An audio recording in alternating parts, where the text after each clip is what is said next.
What's up guys, and welcome back to the channel. Today's going to be an actual tech video, and I'm going to teach you how I made an electronic watering can. This thing is pretty cool because it allows me to water a lot more plants without refilling my watering can. Alright guys, so let's get started. Some of the supplies you're going to need are going to be a pump, the power cord for the pump. You're also going to need some sort of tubing for the water to travel, a switch, a piece of wood to make the handle out of, and then a metal pipe to kind of give your thing a nozzle.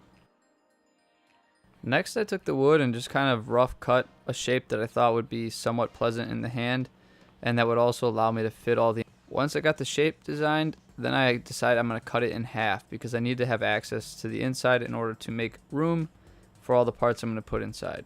It was also important to cut this thing in half before I added these holes, because if you put holes into something and then cut it in half, you lose the thickness of the blade, so then your holes would not be as round as they used to be when you first drilled them.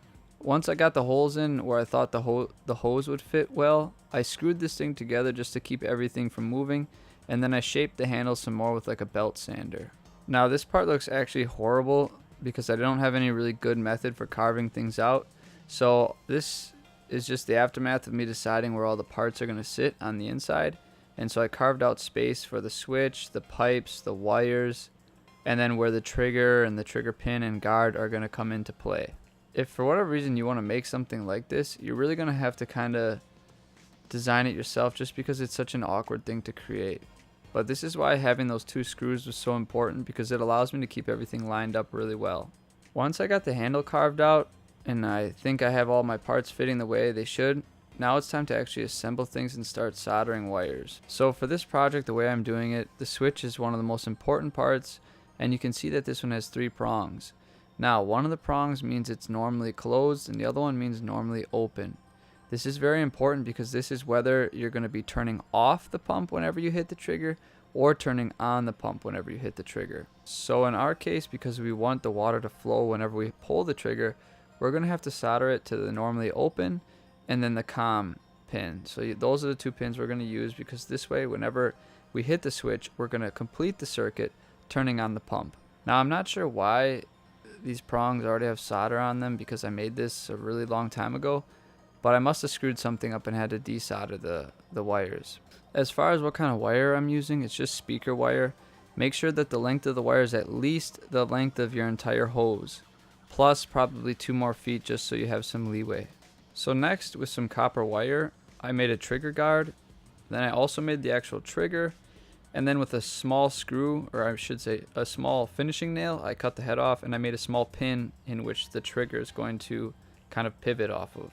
And then next I just inserted that metal pipe into our hose just so we have kind of like a solid nozzle that doesn't kind of flop all over the place. Alright, so now it's time to assemble. And as you can see in this footage, I didn't even have the wire like pulled out and cut to the length I needed. I still had it attached to the spool just so I didn't have to worry about cutting it too long or too short. Alright, so to get this assembly started, I took the little pin that the trigger is going to pivot off of and I inserted it into the proper hole, followed by inserting the trigger around the actual pin.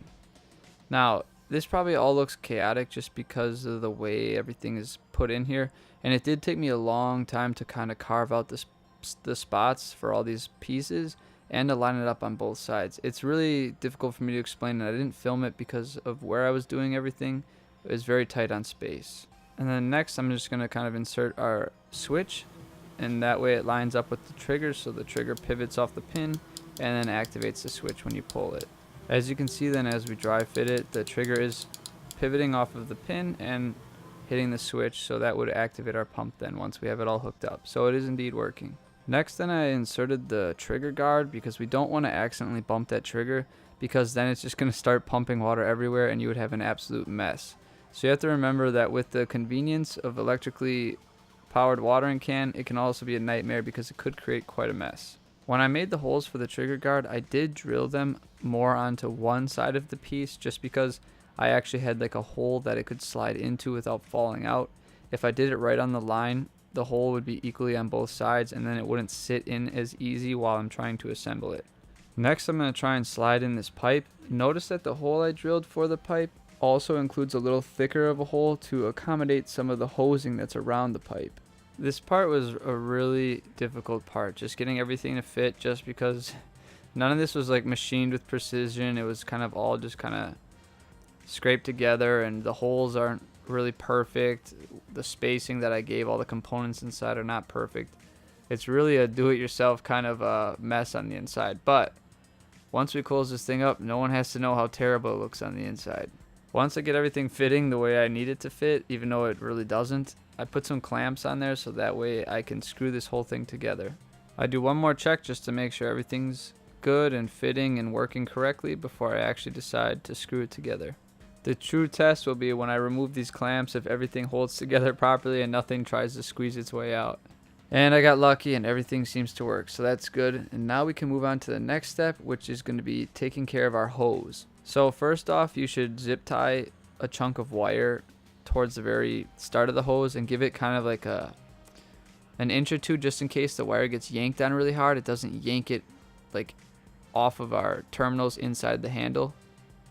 It's just like a small safety measure. Nothing should happen once you see how we put the wire around the hose, but it's just better safe than sorry. You know, I really chose to build this in all the wrong ways, but at the end it'll kind of turn out okay. But for this step, you have to split all the wire down the middle. We're going to separate it so we have basically two individual wires. If you get it started with the razor blade, it should just continue to peel down the middle.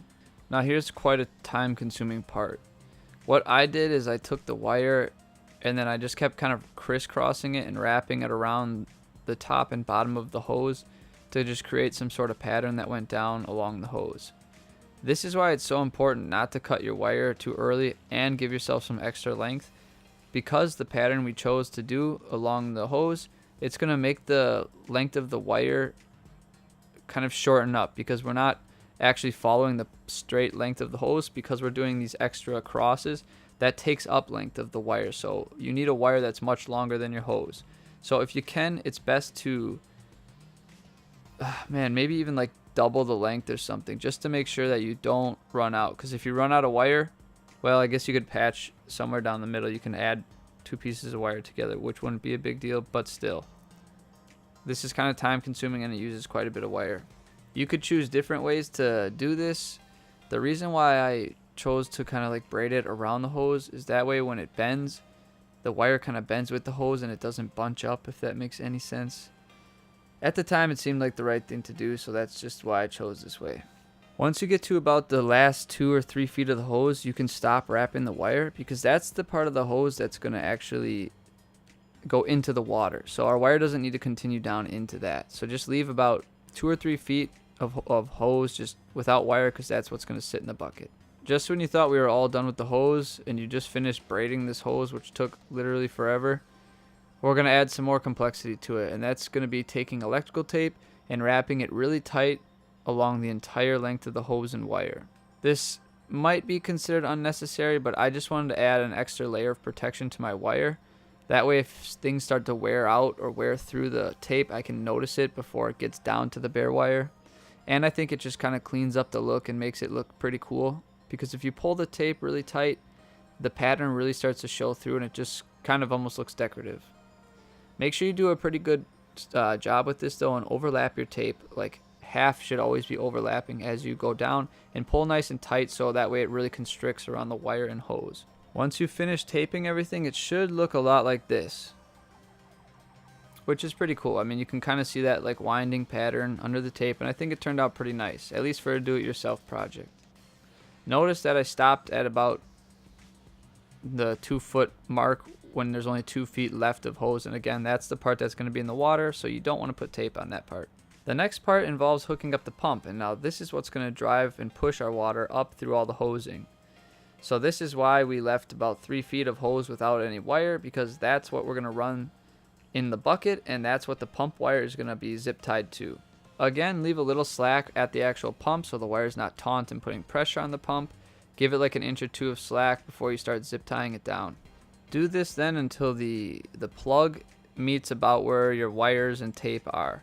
They should kind of meet at the same point. Now this is where we're going to do some more wiring. You're going to actually cut open the pump wire. And you can do this maybe 2 inches after like the plug / input thing. And this is so you can unplug this thing from the wall and plug it in with ease, and nothing is like permanently attached to a plug. So just take a razor and lightly cut through the sheath of the wire.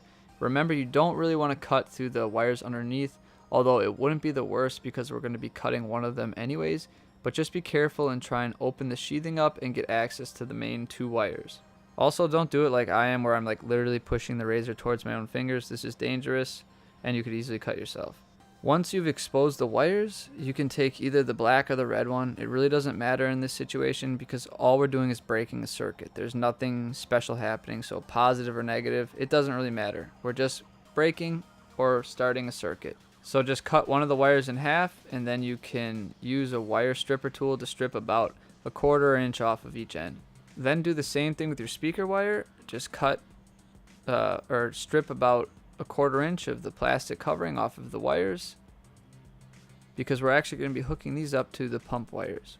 And once you've got all 4 wires stripped, you're just going to take a speaker wire and hook it up to one of the pump wires, and take the second speaker wire and hook it up to the other pump wire. It doesn't matter which order you do this in, as long as you connect one to one and the other to the other, the circuit will work. Because again, this is a very simple circuit and all we're doing is breaking or reconnecting a circuit, so there's nothing fancy going on. And then you just got to solder them together, and that will complete our entire circuit. Once you got everything soldered up, that's when you're going to want to take some electrical tape and put it over all the exposed wire, just so we don't short circuit our circuit. The worst thing that would happen if it does short is the pump is just on, which isn't the end of the world, but it will pump water everywhere. So you might think, oh, the trigger's not plugged, come home one day and see that you've emptied your 5-gallon bucket onto the floor. So you want to avoid that. So use a good amount of electrical tape to separate the wires. Then once you have each wire separate, then you can just kind of electrical tape the whole thing together. Now, if you do have shrink tube, you could use that for a much cleaner presentation, but all I had was electrical tape and I think it'll be good enough. Then just zip tie that portion to the tube so that way nothing's yanking on it, and you're actually finished with this entire circuit and project. So now the only thing that needs to be done is you take your power supply, plug it into the wall, and then connect the little input jack into your pump, and that will give us power and then allow us to use it like intended. So here's just a simple demonstration. I just put the pump end in the water. As you can see, there's plenty of hose, so that way none of our open wires are sitting in the water, everything's safe. And every time I hit that trigger, the pump's going to send up water through the piping and it's going to come out the nozzle. And you can see it's pretty responsive and pretty quick. Now the one thing you have to be careful about though is when you use this is you always have to hang the handle up where the trigger can't get bumped, because if it gets bumped, it's going to squirt out water unless you unplug it when it's not in use, which I suggest. But number 2, there could be water in the hose, so you don't want to let the handle get lower than, say, the bucket of water, because if there is any water in the hose, it might start siphoning out and you'll have a mess. So try and always hang your handle higher than the hose in the bucket. Alright, if you guys decide to make this thing though, do remember that 1, if it's not in use, unplug it just so you don't have any accidental trigger pulls emptying the bucket out onto the floor. And number 2, make sure you always hang the handle higher than the bucket and the hose, just so it doesn't siphon all the water out of the bucket. Alright guys, that pretty much wraps up this video. Maybe you thought this was useless, or maybe you think it's a cool idea.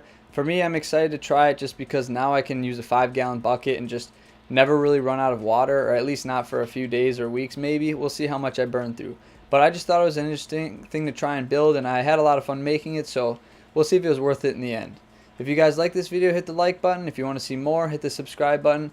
And finally, may your plants grow strong and healthy. See you next time.